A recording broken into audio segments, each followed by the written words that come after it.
And welcome back. We are ready for Chapter 6, Henry Barrie, Vimy Ridge Survivor, which is entitled England. After returning to Valcartier with Jimmy and getting fined for losing his kit, Henry found himself riding the train to Halifax, where they would be boarding the SS Lapland for Liverpool, England.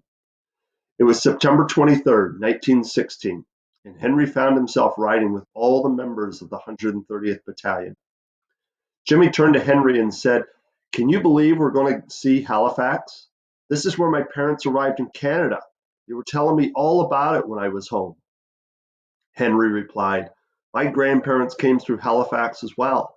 My pa was envious to hear I was coming through here." Jimmy asked, "Did you get to see Nettie?" Henry smiled and said, "Yes, she's looking as handsome as ever, and I think her cooking has gotten even better. Did you get to see Bella?" Jimmy frowned. "Bella's being visited by another guy. I guess she didn't want to wait for me." Henry replied, "Aw, Jimmy, are you all right?" Jimmy replied, "Yeah, I just don't want to talk about it." As they got off the train, they were greeted by the largest ship they had ever seen. It was 606 feet long, 70 feet wide, taller than the tallest tree in the bush, and could hold 1,500 people. As Henry and Jimmy walked up the gangplank, they were surprised to see men and women in fancy dress standing on the deck. The porter directed them to the third class in the belly of the ship and showed them where their hammock was located. The porter said, "Welcome to the SS Lapland. We are the second largest ship in the White Star Line, sailing from New York City, Halifax, and Liverpool, England. You are located in the third class section of the ship. Dinner is served at 1300 hours and 1900 hours. Life jackets are in the lifeboats. We are setting sail in 6 hours and will be arriving in Liverpool, England in 12 days after traveling at 17 knots. Enjoy your voyage." Henry and Jimmy went up on the deck and looked out over the bay. There were hundreds of ships of all sizes. There were rowboats, sailboats, steamships, tugboats, and ocean liners, though none as big as the SS Lapland. It was majestic, sitting at the harbor entrance, watching over the smaller ships like a mother bird watching her flock. When they walked to the other side, they saw more water than they had ever seen before. Jimmy turned to Henry and said, "Did you know the SS Lapland used to be the third largest ship in the White Star Line? The porter told me that the Titanic used to be first until it sank. They had to use the Lapland to take all the English survivors back to England, so now it's the second largest behind the SS Olympic." For the first time ever, Henry felt small and scared. Everything was so big. It seemed to pick up Jimmy, though. He was wide-eyed, talking a mile a minute and trying to take everything in. Jimmy looked over the water and said, "Well, Jimmy, I guess there's no turning back now. We are definitely going to war." The 12 days on the ocean passed quietly, with the troops continuing to play cards, read old newspapers over and over, and stare out at the endless water. However, on the ninth day, Jimmy came to Henry with great excitement. Jimmy said, "Henry, I was talking to the chaplain, and he was asking me if I had ever accepted Jesus Christ as my Savior. I told him that I believed in Jesus, but had never asked him to come into my life. Have you ever done that, Henry?" Henry replied, "Well, I've always went to church and believed that Jesus is God, but I've never asked him to save me from my sins." Jimmy said, "Do you want to do that now?" Henry answered, "Sure." Jimmy and Henry got to their knees on the SS Lapland deck and began to pray. Henry prayed, "Dear Jesus, I've always tried to be a good man, but I have sinned. I know you are God, and I thank you for your sacrifice on the cross. Please, Jesus, save me from my sins and be with my friend Jimmy and I as we go to war. Watch over us and give us the courage you had for us." Jimmy also prayed, "Jesus, save me as well, a poor sinner." And with that, Henry and Jimmy stood up with huge grins and embraced each other. When the porter came and announced they were arriving in Liverpool the next day, Henry and Jimmy were ready to stand on dry land again.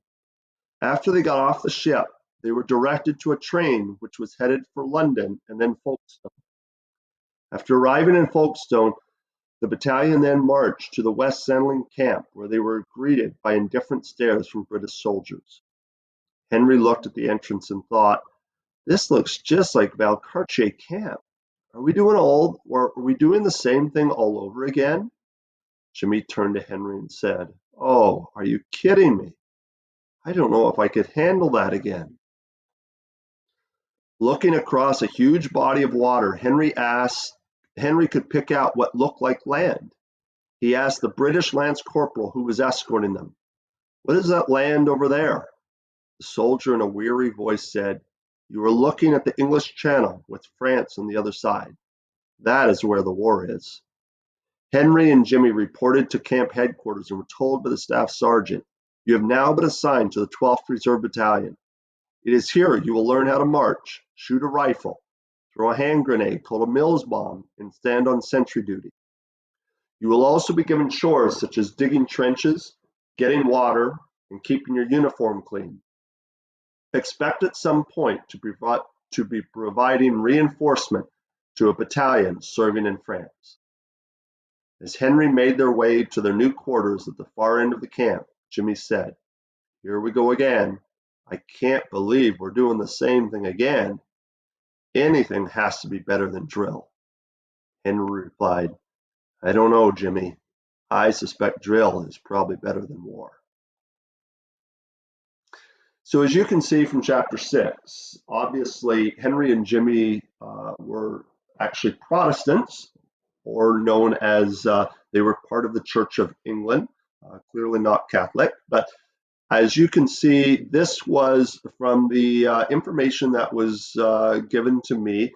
This was the time when Henry and Jimmy accepted Christ and became Christians. It was during that boat ride to from Halifax to Liverpool, England.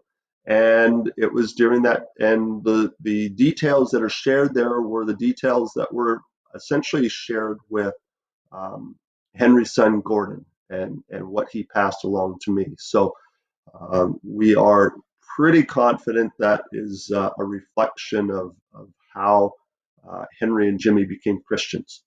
The other thing that we wanted to point out as well, you may notice that a lot of this, most people are familiar with the SS Titanic, of course, and the story associated with it. It's fascinating, though, if you start researching in the White Star Line, it was at that time um, almost like spaceships today. When we think about the Challenger and the space shuttles and the moon and the space station that we have. In 1914, the White Star Line and their boats were essentially the equivalent. The Titanic was absolutely the most incredible boat that had ever been seen at that time. And in fact, that's why the belief was it was indestructible and they didn't have to worry about icebergs and those types of things. The White Star Line actually had three major liners. It was the SS Titanic, the SS Olympic, and the SS Lapland. And they were the main courier for all of our troops coming from Canada. When you look at how often the SS Olympic was used as well to carry the troops back and forth, as well as the SS Lapland, they were the two major ones. There were others. There was the SS Metagama, as well as a couple others as well. But the Lapland and the Olympic were the two main ships. And as you can tell, hopefully from the details, when you talk about 700 feet, if you think in terms of a football field, in the CFL, you're basically talking 6 football fields long, just a little bit beyond that. It was about as wide as our CFL football field as well. And it could put 1,500 people. Up until the time that Henry had been to Kingston and to Valcartier Camp, he had never seen 1,500 people before. So again, being on that boat was an absolute incredible experience to him, and one that he shared with great relish and glory to his family later in life. So, for our next chapter tomorrow, we will be looking at chapter 7, which is entitled Separation. And this is where Henry and Jimmy actually get split into two different regiments. So, until then, we'll see you later.